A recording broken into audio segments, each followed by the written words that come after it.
अनिल जी, मंत्री महोदय थांबा जरा, दोघं एकत्र होते.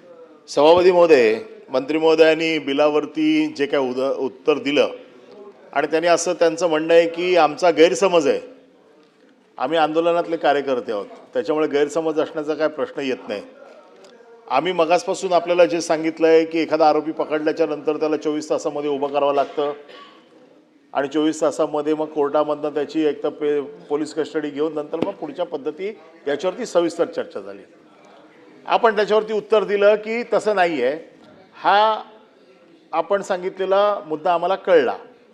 आपण आम्हाला जो मुद्दा सांगितला आत्ता, जो समजवून आमचा गैरसमज काढण्याच्या दृष्टिकोनात ना, की ज्याची तरतूद आता BNS मध्ये नाही आहे. आपण काय सांगितलं? Preventive action. प्रिव्हेंटिव्ह ॲक्शन कोणावर होते? अँटी सोशल एलिमेंट्स जे असतात त्यांच्यावरती प्रिव्हेंटिव्ह ॲक्शन होते. या सभागृहामध्ये जे कार्यकर्ते रस्त्यावरून आंदोलन करून आलेले आहेत, जे कार्यकर्ते रस्त्यावरून आलेले आहेत आंदोलन करून, प्रवीण दरेकरजी, जरा सभागृहामध्ये शांतता ठेवा. तुम्ही आणि आम्ही रस्त्यावर आंदोलन करून इथपर्यंत पोहोचलेलो आहोत आणि ह्यांनी जो सांगितला कायदा हा प्रिव्हेंटिव्ह ॲक्शनचा आहे. तुम्हाला आणि मला किती वेळा प्रिव्हेंटिव्ह म्हणून उचललाय?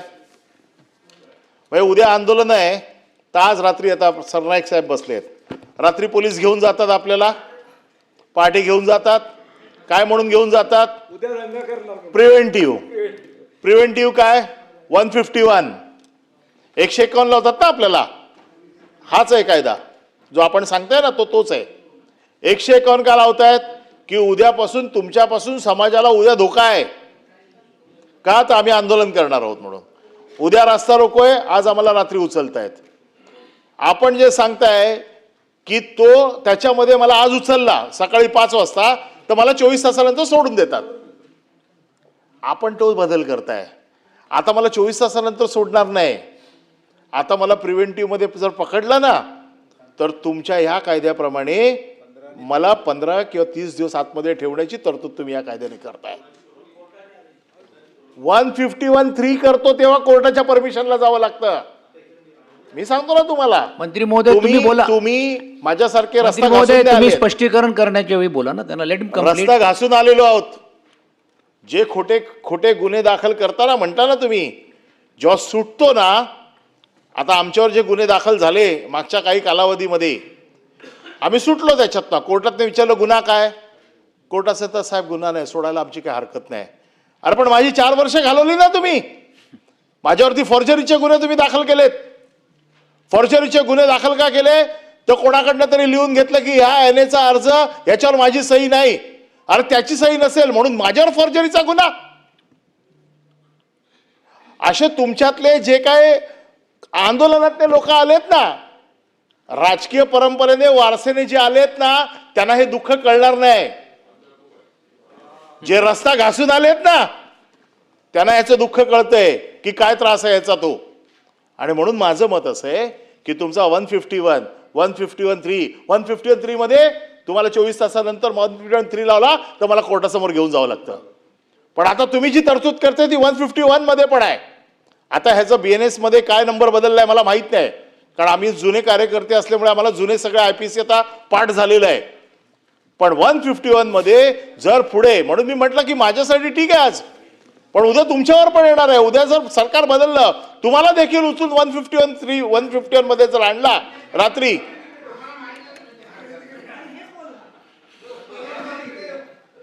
दुसरा कुठचा घ्यायचा? नाही सांगतो ना प्रवीण, हे कोणाला त्रास आहे याचा त्रास कोणाला आहे? कार्यकर्त्याला आहे. मग तो तुम्ही असा किंवा मी असो, त्रास तिथे तुम्ही आहात, इथे मी आहेत, हा विषय नाही आहे. उद्या मी पण वापरीन. प्रश्न असा आहे की याचा उपयोग प्रिव्हेंटिव्ह ऍक्शन ज्या वेळेला घ्यायची म्हटले ती कोणाचा अगेन्स्ट घ्यायची असते? अँटी सोशल एलिमेंटच्या अगेन्स्ट असते.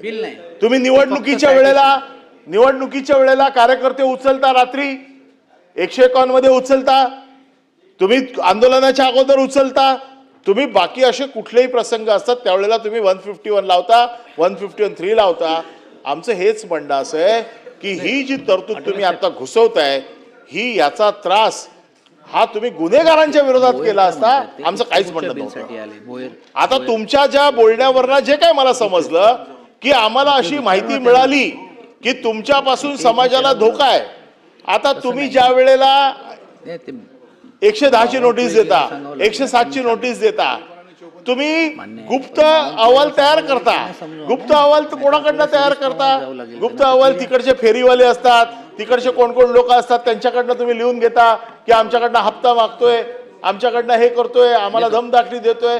तुमचा गुप्त अहवाल तुमच्याकडे असतो, परंतु तो तुम्हाला आमच्यावरती कलम लावण्यासाठी त्या गुप्त अहवालाचा आधार तुम्ही घेता. आम्हाला माहित पण नसतं की कोणी आमच्या विरोधात काय तक्रार दिलेली आहे.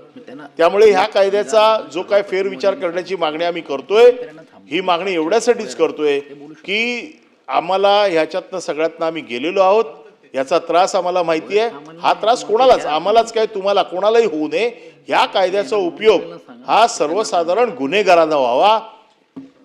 तुमच्या माझ्या फायद्यासाठी या शस्त्राचा वापर होऊ नये, हा माझा त्याच्या पाठीमागचा उद्देश आहे.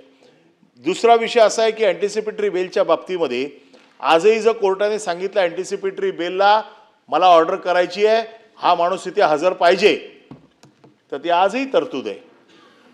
आजही ती तरतूद आहे. आता सकाळी कोर्टातनं आलोय, मला 353चं स्टेटमेंट पाहिजे होतं.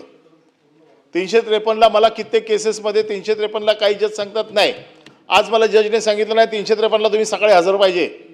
मला जायलाच लागतं, कोर्टाचा अधिकार आहे तो.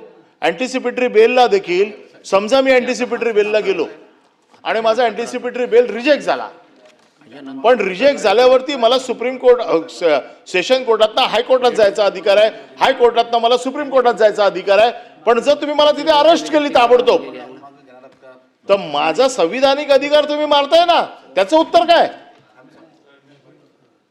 मला जर तुम्ही अरेस्ट केली तर मला आता प्रतापराव तुम्ही तर हे सगळं बघितलंय.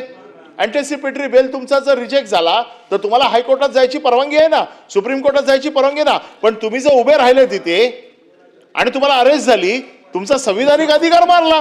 दुसरा द्या ना, 17च्या नंतर. याच्या बाबतीत तुम्ही काही बोलतच नाहीये. तुम्ही सांगताय की कोर्टाच्या आदेशाने तुम्ही माझा संविधानिक अधिकार मारू शकत नाही. म्हणून ह्या दोन्हीच्या बाबतीमध्ये आमचं एवढंच मत आहे की आता असं केल्यामुळे काही एवढी घाई नाहीये की ताबडतोब हा कायदा आजच्या आजच पास झाला पाहिजे. तुम्ही संयुक्त चिकित्सा समितीकडे पाठवा आणि याच्यामध्ये राजकीय आंदोलनामध्ये जे पोळलेले लोक आहेत, जे भरडलेले लोक आहेत, त्यांना मेंबर घ्या संयुक्त चिकित्सा समितीमध्ये. ज्यांना कळतं, ज्यांना त्रास आहे, अशा लोकांना घ्या, त्यांची मतं घ्या आणि मग हा कायदा सूचनांसकट वेगवेगळ्या आम्ही ज्या काही सूचना देऊ त्या तपासून बघा. लॉ अँड ज्युडिशियरीचं मत घ्या, तुमचा पूर्ण फुलप्रूफ कायदा आणा. तो कायदा स्वतःच्या फायद्यासाठी न आणता, राजकीय न करता, त्याला जर गुन्हेगाराला आळा घालायचा असेल आणि त्याच्यामुळे गुन्हेगारीला आळा बसू शकत असेल तर जरूर आणा, आम्ही त्याचं समर्थन करू. परंतु आज जर केवळ बहुमताच्या जोरावरती आपण हा कायदा पास करणार असाल तर आम्ही त्याचा निषेधच करू. मंत्री महोदय, झोपलेला जागा करू शकतो